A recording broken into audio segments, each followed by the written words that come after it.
Hey, welcome to the Ringer Gambling Show, Friday edition. Cousin Sal here. Anthony Dabbundo is here. Danny Heifetz is here. What a show we have for you. Look how happy these guys are. There you go. I got a smile out of Heifetz.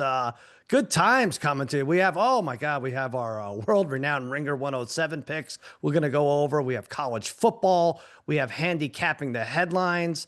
We're going to recap that Thursday night football game. First of all, Dabbundo, you say you have a hilarious story about your mother and the Thursday night football game. I hope this is fun. If it's not funny, we're going to start the show over. So go ahead. Let's lead with that. I knew I should not have oversold the story, but I was watching the game middle of the third quarter, and my family has adopted the Seahawks as kind of like the second team, family connection to a member of the staff. And so we're like, oh, we're kind of Seahawks fans. And so my mom follows them week to week, and she called me during the third quarter and was like, oh my gosh, Sam Darnold just threw 4 more interceptions. How did he have 2 bad games like this in a row? And she's very upset because the Seahawks are losing to the Rams again for the second time in 4 days. And it didn't occur to her or my stepdad that they were watching the NFL Network rerun Oh, man. of the Sunday game. Big fans. And that they did not get to the Amazon Prime of the actual Thursday night game. And I told mom, I said, you're way too young to be making these kind of mistakes. Like if my grandmother called me and said that, I would understand it, but she's not that old. So, it was a funny moment for me. You should have told her, like, if this was me, I would have been like, just don't jinx it, Mom. I have $10,000 on the Seahawks to win on a last second field goal. Just don't jinx it. Let's just play it out. Yeah. I don't know. I was going to say maybe, these streamers are on such delays. I thought maybe she possibly could have been watching live, and that was the case. All right. That was a good enough story, Heifetz, I think, right? No, that was pretty good. It's better than the story I have with Dabundo's mom as well. So, oh my goodness. All right, we'll save that goodness. for the end. We'll do a couple commercial breaks. All right, let's get into this game that actually took place Thursday night. 23-19. The Texans beat the Bills. Dabbundo, you cashed on an under. That money, by the way, that needs to go to charity. What a loser bet that was. Congratulations. This is the Ringer Gambling Show presented by FanDuel. The best place to bet the NFL all season long. FanDuel's got it all. Same game parlays, quick bets for jumping in live, and your way, so you can build the bet that fits your play. In Missouri, get excited because FanDuel's coming your way December the 1st. Download FanDuel.com/gamblers to get started. Must be 21 plus in present select states and 18 plus in D.C., Kentucky, and Wyoming. Gambling problem? Call 1-800-GAMBLER or visit rg-help.com. Call 1-888-789-7777 or visit ccpg.org/chat in Connecticut. There are only winning bets and losing bets, Sal. Yeah. All right, we'll take I definitely wrote it off. thanks, Dabbundo. There was a point in the third quarter, and like we've all played this game, right? You have like an under, and you're like, all right, well, there was like 40 points in the first half. You're probably dead, and then you're like, oh, another 5 minutes off the clock. They haven't scored. Another 5 minutes off the clock. Still haven't scored. The Texans are punting from midfield. Maybe this is going to happen. And then when they get the 4th and 27, I thought, okay, that was it. And sure enough, it wasn't. This Texan defense is amazing. It really is. 3 turnovers were the difference. Everything else favored Buffalo if you look at the stat sheet. I was about to kill the Bills defense, but third quarter and most of the fourth quarter, they were tough. They allowed 261 total yards, the Bills did. The problem is they could not move the ball. Josh Allen gets dumped 8 times for minus 70 yards. Like that's a big stat. Like people are like, oh, it was 8 sacks, but they were big sacks. They took him out of almost every drive. So except for that 4th and 27, we'll talk about. He threw 2 picks. The Texans defense was phenomenal. Really, honestly, that Ray Davis kick return and the James Cook long touchdown, the Bills really couldn't get anything going. Heifetz, this defense. Can't say enough about him. That's why I'm handing it to you. I mean, the Texans defense is unbelievable. Again, there's like 2 or 3 defenses in the whole league that are just really good at every level of the defense. The defensive line, the linebackers, the secondary, and the Texans probably are right there with anybody. I mean, Derek Stingley's probably the best cornerback in the league with Patrick Surtain being not healthy. But Willie Anderson is the most anonymous great player in probably the entire league. I feel like last night really was the difference in him becoming like a more famous player. Like sometimes you just need a primetime performance like that. It's so funny to think that the Texans should absolutely be a Super Bowl contender, and they're just not. But everything else except their offensive line just feels ready. And it'll be funny when C.J. Stroud comes back and can't win a game, unlike Davis Mills, who went 3-0. 3-0 as a starter. That's interesting. You look at his like career numbers; they're really not bad. It's like 40 touchdowns, 26 interceptions. Like, all right, there's guys who are on contending teams doing that. But yeah, let's talk about that 4th and 27. That was only the real only lapse with the hook and lateral, and I was screaming because how do you not see this coming? It was like a 13-yard pass to Palmer, and then like 8 guys swarmed Dabbundo. Like, of course he's going to lateral that. He's not gonna break 6 tackles to get the first down. He laterals it to Shakir, who was the only one doing anything on that team. What happened with that defense letdown? I mean, part of what makes them so good is that they are so aggressive. I mean, in every way, like they're trying to just kill people, whether it's late hits, excessive hits, in the case of Al Shire, maybe dirty hits. You think they're actually trying to kill people? Because that's a big story if it's coming out of, no? I don't want to just, maybe I shouldn't have lobbed accusations. Well, you're already in. I'm standing by it. Yes, they're trying to kill people. And look up, if you don't believe me, Google Al Shire's dirtiest hits on YouTube and pull up the clip. But some of that is like they can overcommit on certain plays. And you saw that on the Cook touchdown run where they overcommitted on the counter and he scored. And then on that play, the whole defense is converged. They teach you like fly to the ball. Maybe on 4th and 27, you should okay, take a second. Yeah. Of course, that's going down the sideline. All right. So, I mean, Heifetz, I don't know what to do with this Bills team. They've lost to the Falcons, the Dolphins, and the Texans. They're 7-4. Simmons is sending us screen grabs of the standings. Where else would we get that if not for him? It's disgusting. They're running away with this division now. The Patriots are minus 390. I'll read you some lines. You tell me what jumps out at any of you guys. Minus 390 for the Patriots, plus 310 for the Bills. No, anyone buying? You could convince me on Buffalo. Really? But the problem is they're not going to have the tiebreaker even if they beat New England. That is a problem. Okay. AFC South, Texans plus 850. They're 6-5 now. Nobody? 2 games left with the Colts. I'd rather that. Yeah, I'd definitely rather that. Because if the Colts lose this week, I'd rather that than the AFC East. I think they have the Cards and the Raiders, right? So let's give them wins. I know this league is wacky, but even so, they're 8-5. But yes, then they have 2 against the Colts. They have 2 more tough games. I think they have the Chiefs and somebody. I should have next 2 games are Chiefs Colts. Chiefs Colts. Okay, so if they split those, then it gets interesting. Say they win both. I think Texas. I think Texas to win the division. What's wrong with that? No, well, that's how it would have to happen. They would have to win both, right? So there's that. There's the Bills win total at 11.5. I like that under last week. I like it even more now. And then the Texans win total at 8.5. Maybe that's the safer way to do it. 8.5. We just went through their right. They should have 2 gimme wins and 8, and then scratch out a fake win along the way. The thing is, there's no gimme win though when your offense is so limited. Yeah, like they go hours where they're not able to hit big plays and they can't really score in the red. Like they're still the worst red zone team in the league. I'm just thinking that defense against those couple quarterbacks that I mentioned, could produce points right there. The Texans are like a team from the 1940s and 50s and even the 20s where they would actually punt and try to pin them inside the 20 so that their defense could get a turnover and score that way. Yeah, last week against the, I mean, you wouldn't say that against the Bills, but last week against the Titans, you thought that for sure. Like, that's how they're going to win this game. Field position, 3rd, 4th quarter, tie game or close game. And then plus 160 to make the playoffs. Bills minus 900 to make the playoffs. Either of you worried about them not making the playoffs? I'm still not. This is the 2nd straight year where Buffalo has had just a 0 offensive performance, just nothing happening. Last year in Houston, this year in Houston, they just have done a really good job on Josh Allen controlling his scrambling. And then they just man up and none of these Bills receivers can get open. Like, it's just amazing. I haven't rewatched it, but I'm excited to do like the all 22 and just be like, was anyone ever open for the Bills outside of the 4th and 27 play? Right. With the hook and lateral. I think if you want to all 22 it now, that's what Heifetz and I will wait and you could take a look. Pause the show. All right. Go ahead, yeah, Danny. just pull it up now. Yeah. I think the Bills,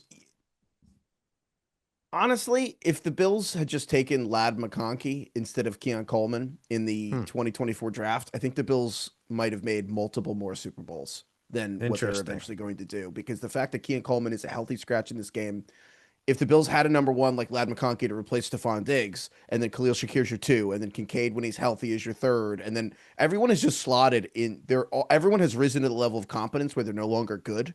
And so everyone's just out of place and you can feel it. And frankly, like the Bills either needed a Lad McConkey or they need to get Stephon Diggs back, but they have everything else. But the offense just feels unworkable. I think they'll still make the playoffs, but they don't feel like a Super Bowl contender unless Josh Allen is playing at absolute full wattage. We've gone through this with Mahomes, right? At some point, there's just too much for him to do, right? If the offensive line gives out or whatever else happens. And I feel like we're at that point with Josh Allen. God, there was times where he was just avoiding the sack and just like running serpentine. There used to be a game called Tecmo Bowl where you could drop your quarterback back and just go up and down like serpent, go up and down the field backwards and then throw an 80-yard pass. And like you were waiting for it. It's like, no, they're going to plant you here. 8 sacks. Great job by Houston. Any fantasy breakouts or busts here? I don't know.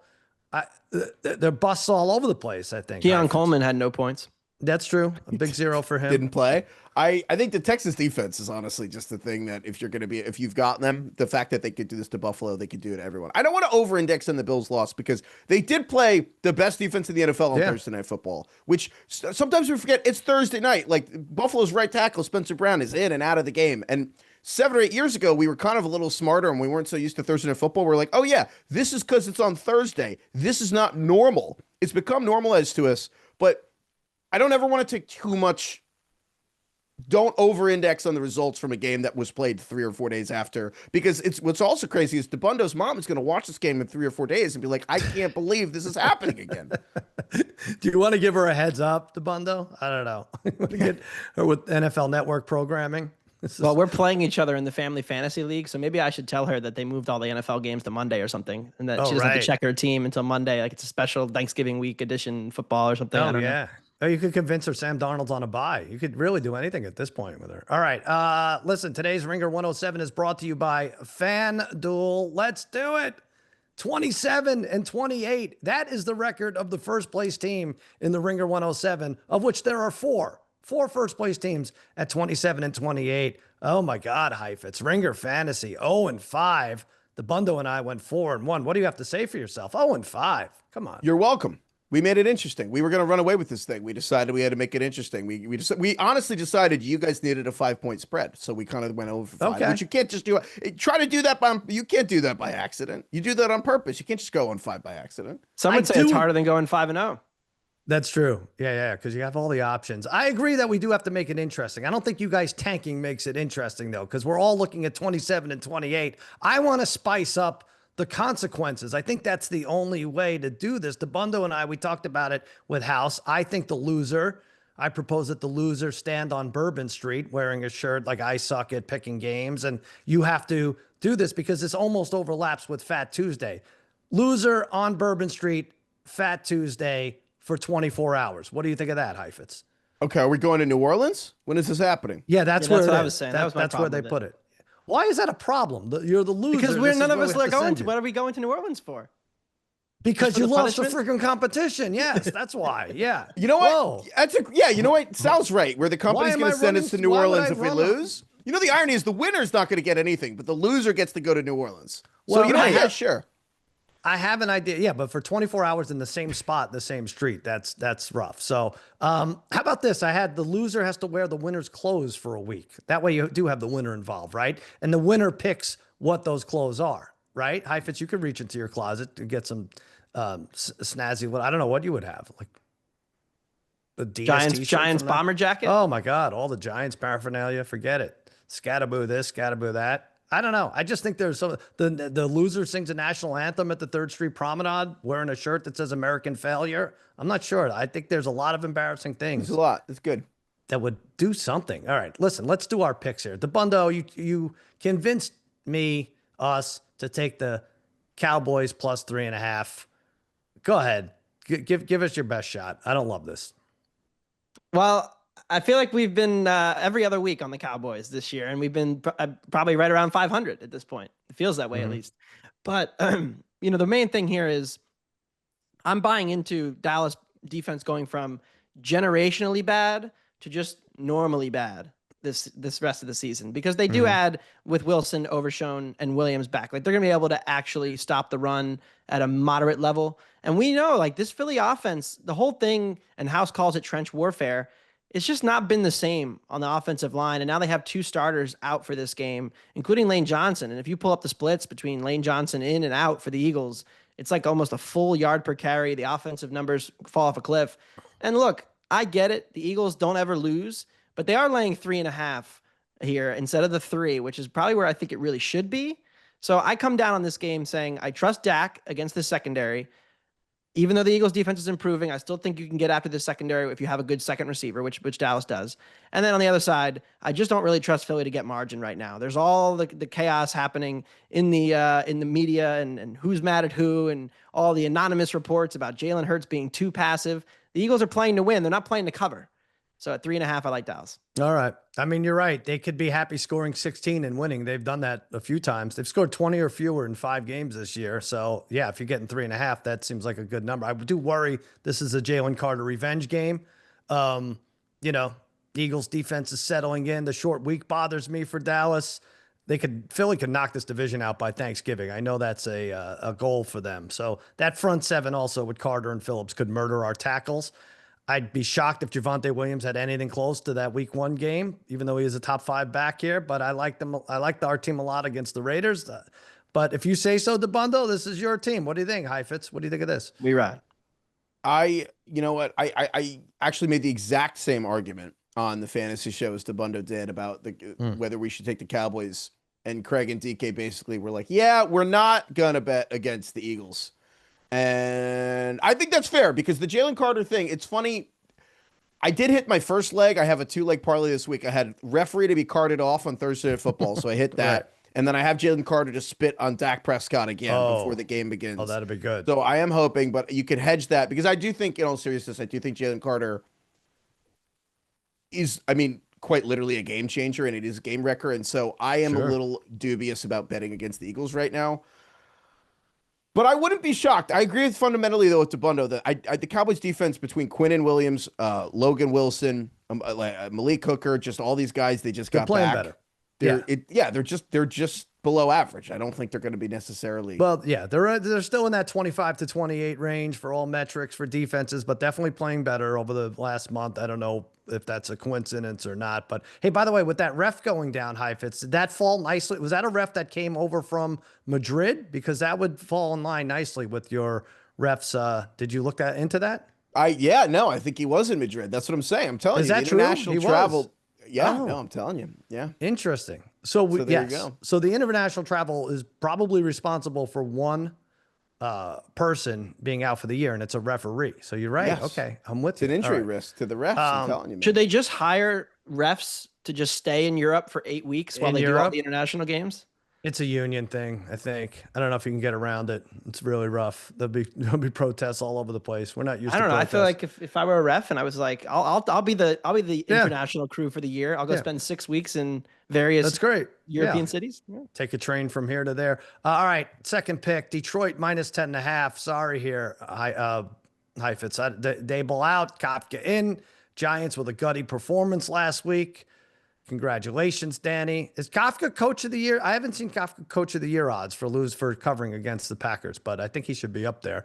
Now they're on the road in the worst spot trend-wise in football in Detroit at the Lions after a loss. As a head coach, Campbell 25-14 against a number off a loss when he's minus 4 points or higher. His teams are 8-0 against the spread in that spot. Thank you, Action Network.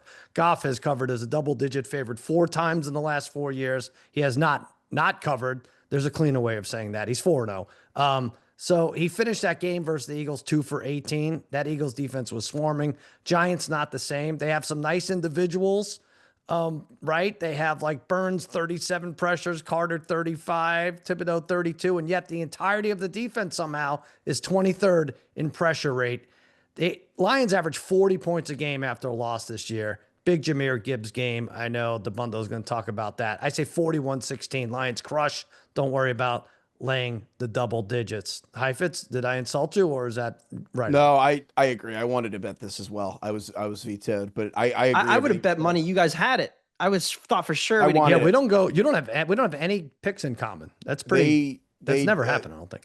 Yeah. DK Craig didn't like it. I wanted Lions because of everything you said. Basically, I think the Eagles dominated in part because, I mean, first of all, Vic Fangio just has a good history against Jared Goff, but also I just think the Eagles' interior defensive tackles are just playing a lot better than anyone else in the NFL. And Dexter Lawrence on the Giants has been better than them in the past. I don't think Dexter Lawrence is playing anywhere near his peak right now. So I think without the interior pressure on Jared Goff, I just don't think the edge pressure matters as much. And then also the Giants don't have any player who even a fraction as good as Quinion Mitchell. And Quinion Mitchell for the Eagles cornerback really did a great job on Amon-Ra St. Brown. The Giants don't have anyone who's going to be able to kind of handle Amon-Ra St. Brown one-on-one. So if he gets 12 targets again, he's going to catch 11 of the 12 instead of 2 of the 12. So I agree. I think the Lions run up the score at home. I know it's hard at this point to shelf your quarterback, your star quarterback, your new star before Thanksgiving, but what's the point in bringing him back? Well, at that point, you start to pull that thread, and it becomes nihilism really quickly. And what's the point of any of this? We're just kind of on a rock. It becomes just what? floating What through is outer it? space. What did you even say? You pulled the thread, and what Nihilism. happens? Oh, nihilism. Okay. I thought you Heifetz were is going talking to be about- sitting on a park bench staring into the sky after Yeah, I hope just like, so. what's the point of any after of Dark this? gets hurt again. Why are we Yeah. even alive? Right. Okay. No, I get it. All right. The bundle Saints -1.5. You talked to me today, this early in the week. You said, guess what? Guess what we are again this week? We're mother shuckers. We really Second should be straight ashamed week. of ourselves betting Falcons games in general, but I don't mind this spot for New Orleans mother shuckers. Go ahead. This is the prime dream crusher. I mean, the season is over for the Falcons, right? You blow a lead, you lose in overtime for the second straight week, you fall to 3-7. Coach might get fired, quarterback's out for the year. The receiver who has more than double the receptions and targets of every other receiver on your team is out. And now you go on the road to New Orleans to take on the mother shuckers who have a rest advantage, right? So 2 straight overtime games versus a team off the bye. All the situational stuff points directly in the face of the Falcons and to the Saints. And so I am backing the Saints and laying points for the second time this year with the New Orleans Saints, which I would not have ever imagined was possible before the season. But they did We lay won the points to the first one. Giants. Yep.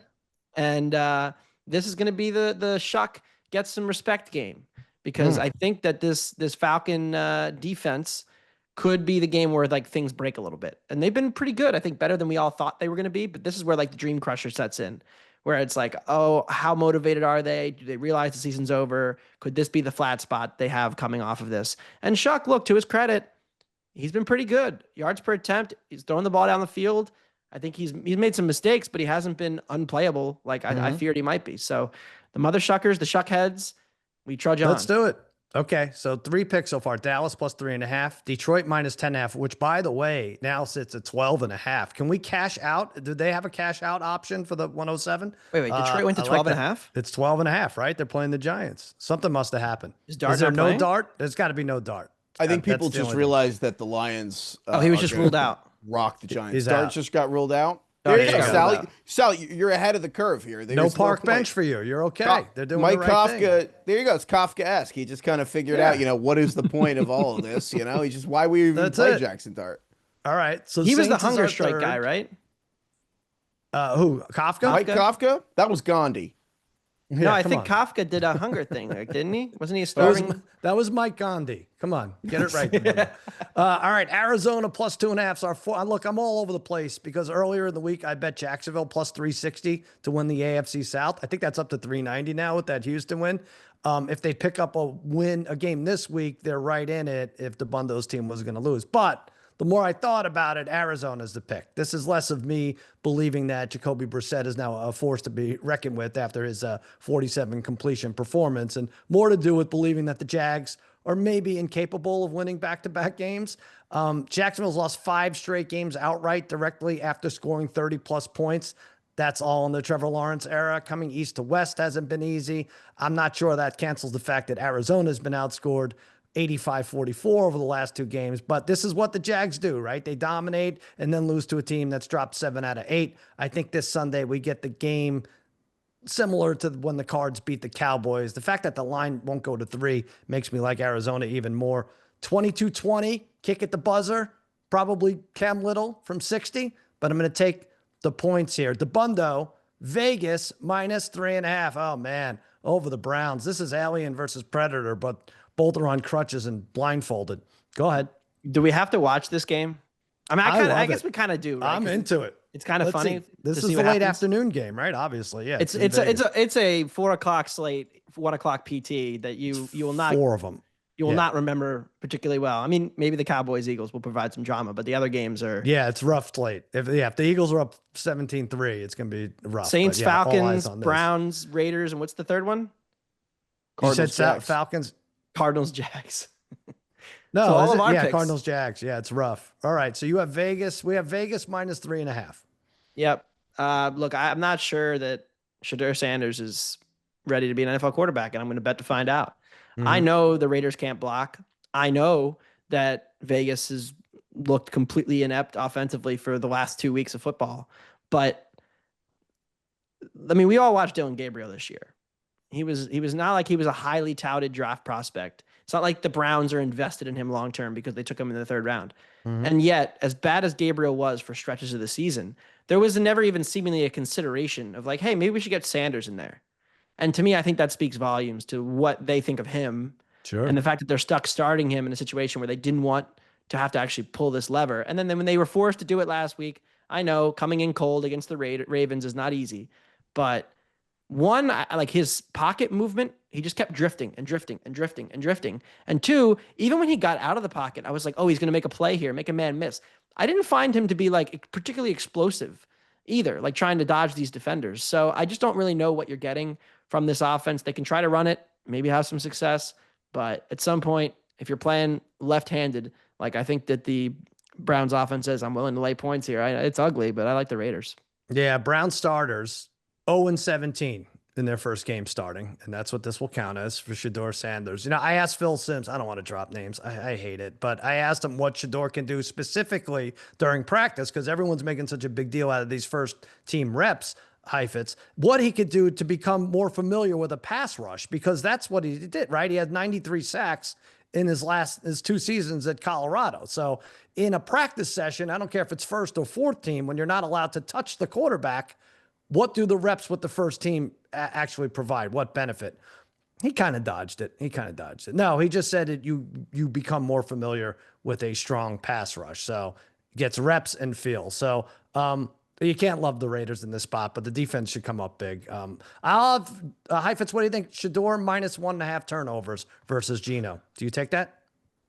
Oh, versus Geno. Oh no, No, because I think the Browns defense is also another game that we kind of really thought about taking. We kind of decided that the best unit in this game is the Browns defense. And I kind of think the Browns defense could do well too. But I actually find Shedeur really relatable. Do you guys? How so? Because if I also was playing NFL quarterback, my instant reaction would be to just run backward as fast as I possibly can. And like, you know, what if Josh Allen lost 70 sack yards? I want to know what the over-under is for sack yards Shedeur loses, because I think it could be over 100, which I don't know if that's ever been done before, but I think that he could break the record for sack yardage lost today. You're right. What was the game?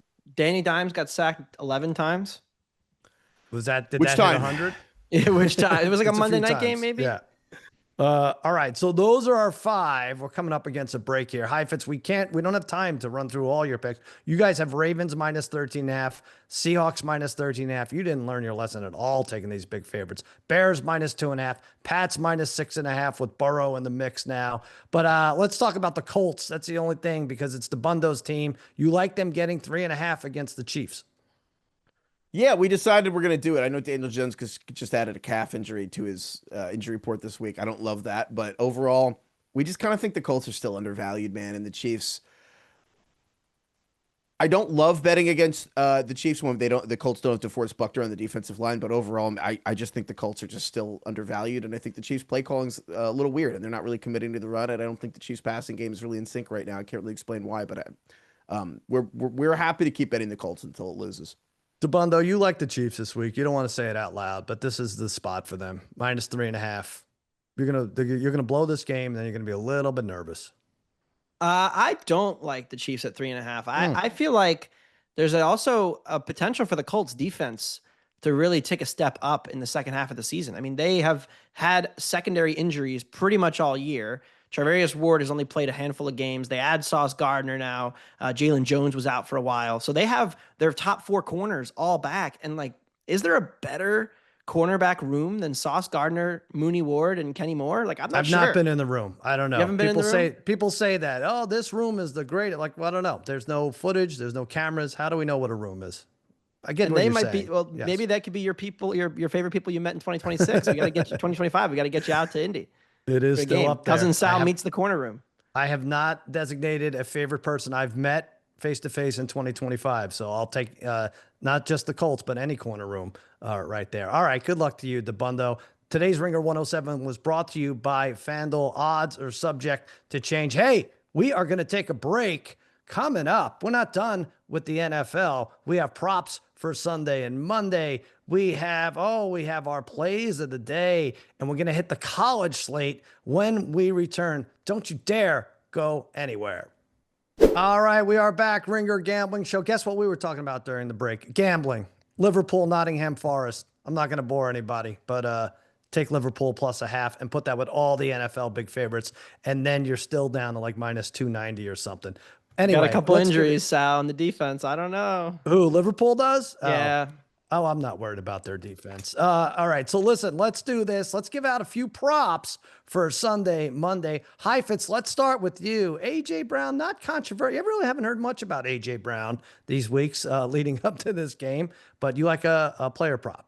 No, it's been a really quiet year for A.J. Brown. I haven't heard much about him. I think he's gone really under-discussed this whole season, but I think he's going to go under 5 catches in this game. I know that might shock people because A.J. Brown has just been getting, A.J. Brown, as everyone knows, leads the league in targets, leads the league in catches. He's second in touchdown receptions, as everybody knows this year. So I'm going to go a little shocking, and I think A.J. Brown in this particular game, under 5 catches, is plus money. I don't really know why, but I'm going to go with A.J. Brown under. Are you worried? I mean, did you watch, like Sunday night, they were like forcing the ball to him. Even when he was covered. Well, I'm going under here because, again, Dabbundo, I'm telling you, I think everyone just is talking about, man, stop giving A.J. Brown the ball. He's getting the ball too much. Everyone needs to chill. So I think the Eagles are going to take the feedback. Forcing a ball to a guy who's covered doesn't necessarily he's going to catch it. True. Ever, that is true. So, I don't know. I mean, he didn't catch a lot of well, also, triple covered. The risk here is that A.J. Brown in the past has been running in the middle of his route, and then he'll do this really cool technique where he stops running. And the risk is he might continue to run his route and finish it. So if that happens, he might get over 4.5 catches. So that is the downside. So it could be true. But there's no video evidence of that ever happening. So I guess I think you're safe at under 4.5 catches. All right, Dabbundo. I love this Jahmyr Gibbs. I don't know crap about scheming. Dare I say he's Barry Sanders-esque in his explosiveness. Maybe I feel like it's happening on the sidelines more, where Barry Sanders, you guys are maybe too young, but it was like a lot of breaking, getting lost in the middle and then just gone for 80 yards. But anyway, that at least the explosiveness is there. I can't believe when they can't put up an offensive front against like a team like the Eagles. And yet I think you're good here with this longest rush, 18.5 yards. Yeah, I'm not reinventing the wheel here, but the Giants have allowed the most 10+ yard runs in the NFL. They are not a good run defense. They have had issues with it all season. I mean, you can only go back, even teams who haven't been great at running the ball. Saquon Barkley, the first carry went like 70 yards in that rematch against the Giants a couple weeks ago. I think this is going to be a heavy dose of Gibbs. And you're right. Like when he moved, the way he moves around the field, he makes the other NFL players look just pedestrian in his explosiveness. And I think that's, you're like, who's that guy when you watch a Lions game? And that guy is Jahmyr Gibbs. And that guy will have over 18.5 rush, longest rush, minus 110. That was the weirdest part of that Lions game. Like first down would be an explosive play from Gibbs, right? So 7 or 8 yards. And then, all right, we'll forget about him for the rest of the drive. And I don't know. Again, I'm not a schemer, so I don't know. All right, here's my prop. Now listen to me. We should make more of this, what Joe House did. He is, first of all, I did this a couple weeks ago. I had Jackson Dart, 2 or more touchdowns on the pregame show, 14-1. That's how you do it, Heifetz. That was your boy. He immediately went out after that and looks like he's never coming back with the new news. So this is your fault.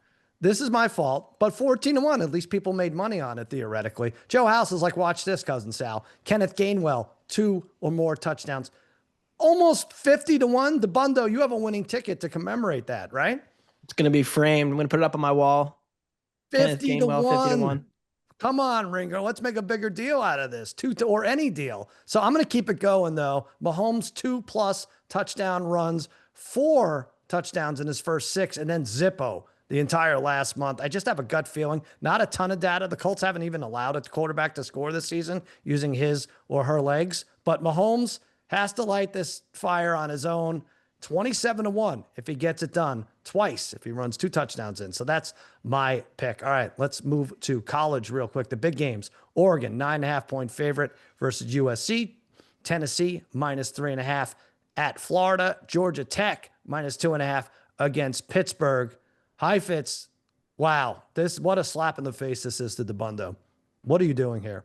Well, I respect Dabbundo a lot. Last week Dabbundo took Notre Dame, giving almost 20 points last week, and he won. So I kind of wanted to honor Dabbundo and really really tail him. And he had Notre Dame giving 35.5 points to Syracuse.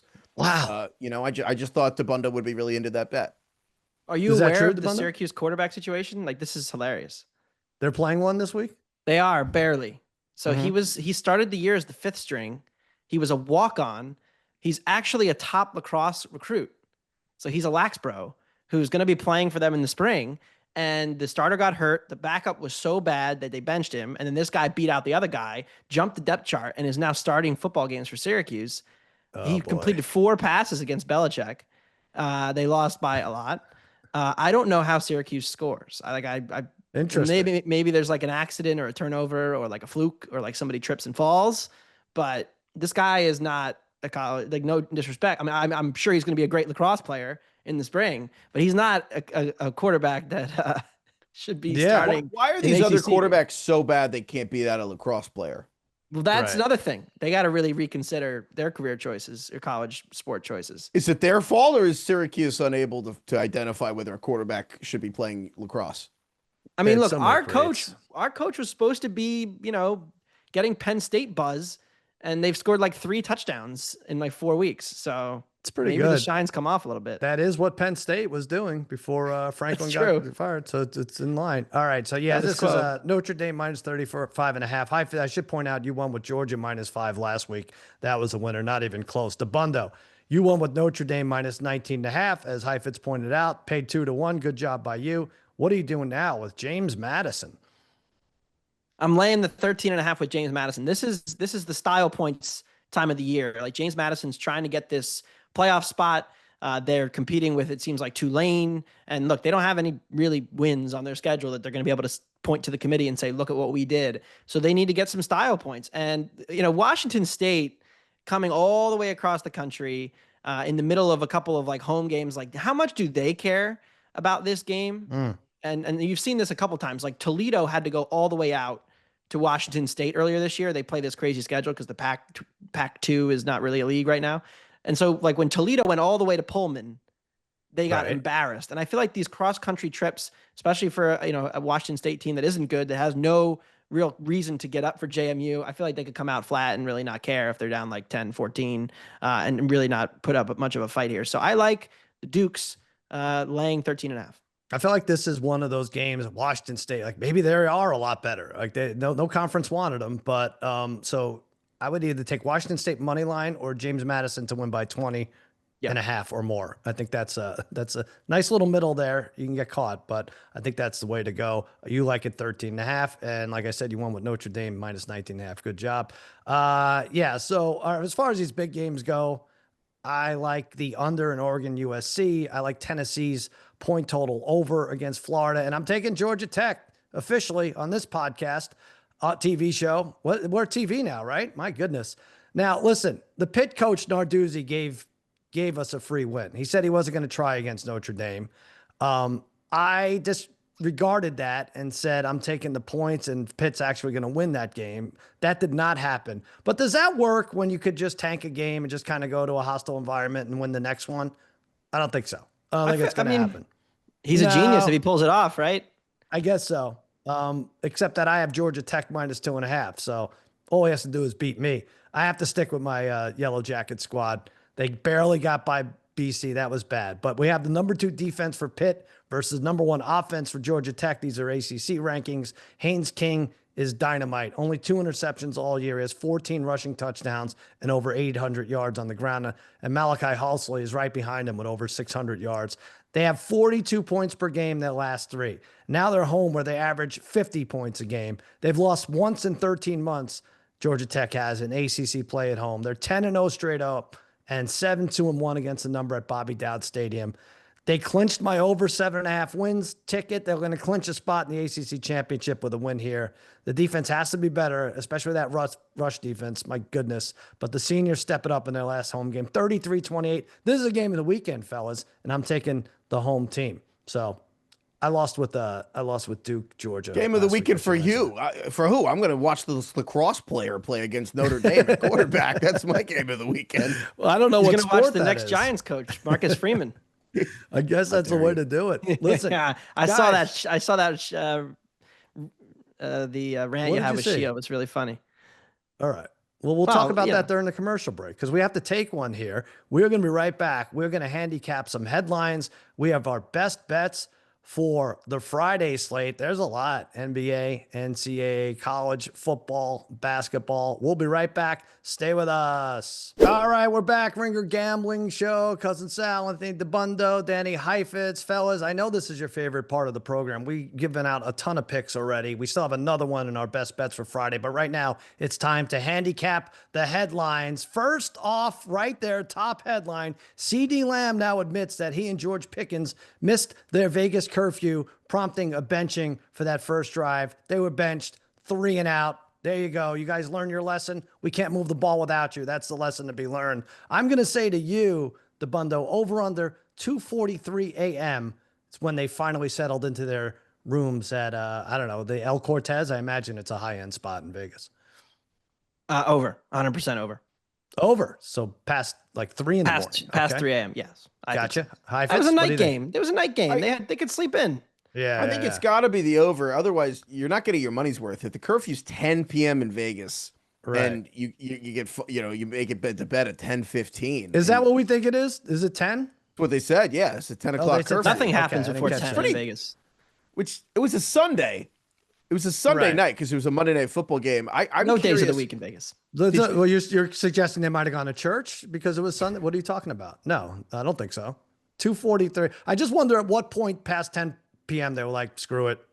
We're effed here. Might as well stay out till 4, right? Exactly. What's the Like, difference? if you have a binary punishment on the curfew, then you Yeah. really got to get your money's worth at that point. It should be a graded curve. You think they did the math on, we'll just have to sit one drive. He can't really sit us more than one drive if we get home, if we get to the game 3 minutes before kickoff, right? A lot of Did you- leverage. did They you were see testing that out their leverage. There was Yep. a rumor that CeeDee Lamb was throwing up outside a restaurant. And people saw him on social Yeah. media, and he was asked, and CeeDee was like, "That's really insulting. I know how to hold my liquor." It is crazy how people go right to the embarrassing. Like Abdul Carter fell asleep. That's why he missed a practice. Like you miss a practice and you're going to get run through the ringer. No, he threw up. No, he fell asleep. But no, it all ends up being nonsense. All right. Next Tough week, headline. by the way, for Heifetz. Heifetz coming What on, happened? comparing him to LT. Yeah, And then- what and happened then there, Heifetz? That week, he misses he falls asleep during a meeting and gets. Well, LT has done that. Yes. You think I LT never it fell was- asleep during a meeting and missed the practice? I did talk to Phil Simms about this. I was like, what if he had taken LT's number? This would be embarrassing, or yours for that matter. All right. Second headline. The Lakers have assigned Bronny James to the G League's South Bay Lakers to make room for his father, LeBron James. I pose this to you guys: over under 7.5 more times Bronny is shipped to the G League and back in his career. I'm gonna Heifetz? go over. I like this for Bronny. So what is he doing for the G League Lakers? Is he like the manager? Does he Just work like there? merch. Yeah. He's merchandising and stuff, I think. That's good. That's nice. He can help out with the team. I like that. I wonder what the record is for being shipped back and forth to the G League, Dabbundo. Do you know off the top of your head? There are a laundry list, I think, of process Sixers who all joint hold that record. They've just been doing it for so long. They're so experienced. That they put in a train that runs from Wilmington up to Philly now. This was a tough week for the Nepo Lakers because did you see they also took the Buss brothers, who were the former owners who sold the team? did. They got fired from the scouting department. Tough week for the Nepo babies. Yeah, not good. Not good at all. All right. Next one. Major League Baseball Hall of Fame names are out. First timers here. Over under 0.5. How many should be inducted? Let me read you the names. Cole Hamels, Ryan Braun, Matt Kemp, Howie Kendrick, Daniel Murphy, Rick Porcello, Shin-Soo Choo, Edwin Encarnacion, Gio Gonzalez, Alex Gordon, Nick Markakis, and Hunter Pence. How many of these guys get in? Anybody says anything other than under? I'm pressing leave meeting. Heifetz? 0. I heard Rick Porcello and Nick Markakis. It's actually really cute that they even get to be on the list. That's incredible to me. Is it an honor to be on the list if you're Rick Porcello? Nothing against him. I'm sure he's a fine guy, but this is embarrassing, isn't it? Come on with these names. Cole Hamels had a great career, but he's not a Hall of Famer. 59 WAR. Hamels is the only one who's close. Hamels might have a chance. The steroid guys not being in it still just looks really funny. It's funny that Manny Ramirez is on the same ballot as like Nick Markakis. It's just whatever. None of these guys had a presence. Come on, Matt Kemp, good player, all good players, right? If you're starting a roster now with them in the prime, great. Not Hall of Famers. They should be in the lobby to the Hall of Fame. Like, I'm sure there's an area before the tickets and before the security booth. Like, they should have a Hall of Very Good in the lobby to the Hall of Fame. Is there a G League for the Hall of Fame? Because I'm fine with those guys being in the G League. Like, G for good. That's all. We'll do that. Should we open up a second Hall of Very, just a second building in a different place? Yeah. Like, where can we put the Hall of Very Good? It's fine. I don't know. Wilmington, Delaware? Heifetz, we'll just add a wing to your place. That'll be it. That's where it doesn't have to be gigantic. All right, here's another headline. Kim Kardashian reveals that she bought the Bible her father gifted to OJ for $80,000. Listen, I'm not saying the Holy Bible doesn't provide a wealth of history and knowledge and guidance, but this particular Bible didn't work out, right? Like, the man who owned it has to be in hell, allegedly. Dabbundo, help me out here. Come on. She needs this Bible back. I mean, if it doesn't fit, Sal. Yeah, that's true. We don't know the size of the Bible. Heifetz, odds OJ is in hell, minus 900,000. I mean, at that point, there's a pretty good value on in the know. Have it in case he didn't do it. Okay. I mean, at minus 900,000, it's kind of like, at that point, maybe it was someone else. It's about the size of the if in the book. Yeah, exactly. I also use the key point here to me is not only Kim Kardashian buying the Bible because it was her father's Bible, but the father gifted it to OJ. But even Kim Kardashian acknowledged it could be Courtney's father as well because of OJ. Even Kim. Oh, interesting. Oh, wow. I think there's something about that in the Bible somewhere. I don't know that specifically. The big upset is that Darren Rovell didn't buy it or doesn't have it. Oh, not yet. Don't count him out just yet. He'll get it. All right. Last one here. A Chinese man became the laziest person in the world. I know this sounds like a start of a joke, but it's true. After lying on a mattress for 33 hours and 35 minutes, 240 people took part in the annual laziness contest. 186 participants. They were allowed to use their phones, read, order food, even roll over. They wore diapers. 33 hours, 35 minutes. That doesn't seem high. I would go way over on myself here, Dabbundo. If they had NFL on every day, every Sunday from just all day long, like a 24-hour college basketball tip-off marathon, then another 10 hours. I feel like there's some sports fans out there that could break this. I put my over-under at 16 and a half days, Heifetz. I'm sorry. Sal, I don't think you even did you even leave your bed in 2004? No, I didn't. And that's why I didn't have my favorite person of the year. I could not establish one because I didn't leave my bed. That was it. Just the caretaker who would jump in and give me Fig Newtons every now and then. Change your diaper. That's it. Yeah. No, the diaper just went out the door. All right, listen, we got one more break. Stick around. Plays of the day. When we return, Heifetz hitting the NBA, Dabbundo, college football. Me, college football as well. All right, we're back. One item left. I don't know how you'd go into your weekend without it. We have to give our best bets for Friday. Dabbundo, I want to start with you, but you pointed out earlier that there's a total in the NBA that is hit 250, or is it just under 250? There's some 249 and a half, 250. I never thought we'd see the day. I mean, this is insane. You see some 240s now. It's like pretty regular. But I just wonder, like, at what point are we getting to like the all-star game levels of NBA where I mean, 250. Right. It's because it's 4-on-4, right? There's already so many injuries. Is that what the problem is? I can't even imagine what it is. All right. Let's go to Heifetz because he has an NBA game. What's your best bet for Friday? I think I just saw the Denver Nuggets are getting points against Houston. I know Houston's playing well, but Jokic is just on another planet right now. He's just, to me, I think he's the best player in the NBA and he's getting points. And it's very simple to me. The idea that you can watch Nikola Jokic and they just have to win the game and you win is just all right. Literally easy money. Where are you guys on the NBA Cup? We got NBA Cup tonight. I'm blinded. I haven't seen it because I watched that Timberwolves game at the court and I haven't seen ever since. I'm working on legal action. It's true. Yeah, it's I'm already out because I've not won. But Simmons saddled us with this parlay for groups and it's already lost because of the Sixers. Your Sixers, Dabbundo. But anyway, you have a college football game tonight every day. That was the first mistake. You know, the Sixers in the NBA Cup, we have not ever had success in it. All these years of NBA Cup hoops, never good. But I'm going to go under 59.5. Speaking of high totals, Florida State and NC State. Could be some weather here. Sal's favorite thing. Might get some rain tonight in Raleigh. We're monitoring that potential for right around kickoff. But ultimately, I think the run defense here for NC State is the big key. They'll be able to slow down this Florida State offense just a little bit, keep this game under the total. I think it'll be, a Florida State win, but I got college football too. Hawaii, UNLV over 64.5. Let's do it. Kick up your feet. 10:30 Eastern when everything's winding down. Stuff your face with pizza, wings. Bet the over like a man, Dabbundo. These teams do not play any defense. That is going to do it for another episode of the Ringer Gambling Show. For Cousin Sal, for Anthony Dabbundo, and Danny Heifetz, I'm saying have a great weekend.